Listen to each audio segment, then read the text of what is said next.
Assalamualaikum warahmatullahi wabarakatuh. Halo, selamat pagi sahabat cerdas. Selamat datang kembali di channel Sahabat Cerdas. Hari ini kita akan lanjut belajar tentang jenis-jenis pecahan. Buka buku matematikanya halaman 10. Anak-anak, hari ini kita lanjut belajar tentang jenis-jenis pecahan. Nah, jenis-jenis pecahan ada pecahan biasa, kemudian pecahan campuran, pecahan desimal, dan pecahan persen. Tapi kali ini yang akan kita bahas adalah pecahan biasa. Pecahan biasa adalah pecahan yang terdiri dari pembilang dan penyebut. Contohnya 2/3. Angka 2 sebagai pembilang, angka 3 sebagai penyebut. 5/8. 5 sebagai pembilang, 8 sebagai penyebut. Pecahan biasa terbagi menjadi dua jenis. Yang pertama, pecahan murni, kemudian pecahan tidak murni. Nah, apa perbedaan kedua pecahan ini? Ada dua jenis pecahan biasa, pecahan murni dan pecahan tidak murni. Apa perbedaan dari pecahan ini? Pecahan murni adalah pecahan yang pembilangnya lebih kecil dari penyebut. Perhatikan contohnya. Nah, ini merupakan salah satu contoh pecahan murni.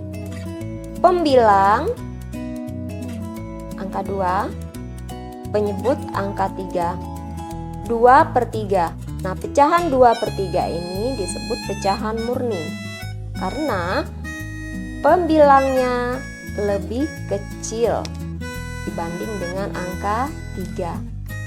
5/6. 5 lebih kecil dengan penyebutnya yaitu 6. 6/12. Jadi angka yang atas lebih kecil dibandingkan dengan angka yang di bawah. Jadi ini disebut pecahan murni. Contoh yang lainnya.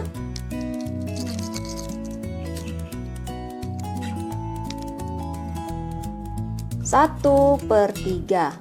Kemudian 6/12. 4/5. Ini contoh pecahan murni. Jadi pecahan murni, pecahan yang pembilangnya lebih kecil dari penyebut. Jenis pecahan biasa berikutnya yaitu pecahan tidak murni.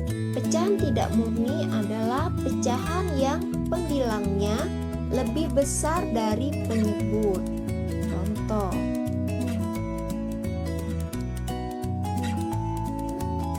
7/6. 7 sebagai pembilang, 6 sebagai penyebut. Angka 7 lebih besar dibandingkan dengan angka 6. Jadi angka yang di atas lebih besar nilainya dibanding dengan angka yang di bawah. 4/2. 4 ini sebagai pembilang, 2-nya sebagai penyebut. Angka 4 lebih besar dibandingkan dengan angka 2. 5/2. 5 sebagai pembilang dan 2 sebagai penyebut. 5 lebih besar dibandingkan dengan 2. Nah, ini dinamakan pecahan tidak murni. Pecahan yang pembilangnya lebih besar dari penyebut.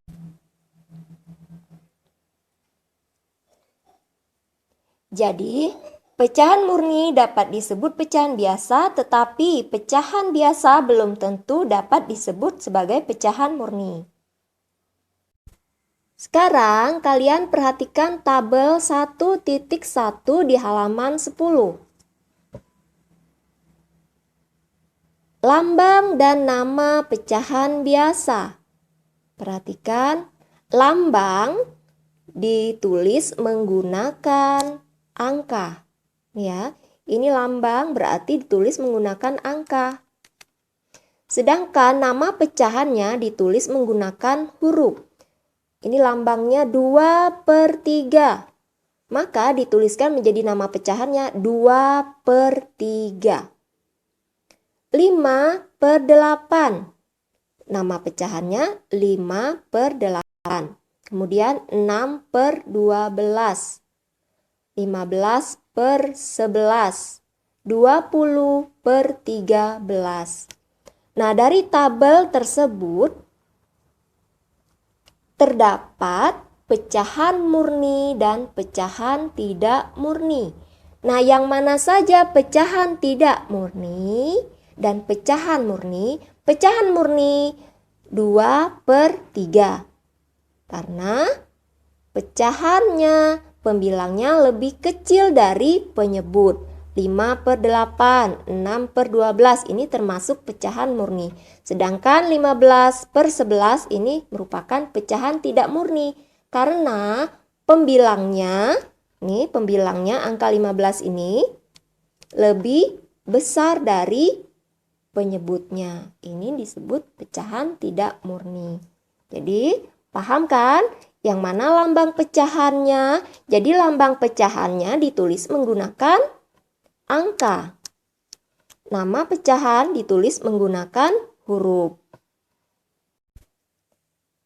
Nah, sekarang ayo kita berlatih di halaman 11.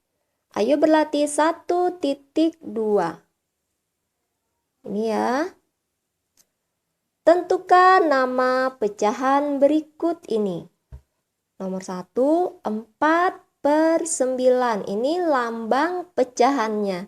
Jadi lambang pecahannya sudah ada. Kita tinggal menuliskan nama pecahannya, yaitu ditulis menggunakan huruf 4/9. Selanjutnya, ayo berlatih 1.3. Nah, di ayo berlatih 1.3 ini, tentukan lambang pecahan berikut. Nah, di sini kita menentukan lambang pecahannya. Nama pecahannya sudah ada. Ini nama-nama pecahannya.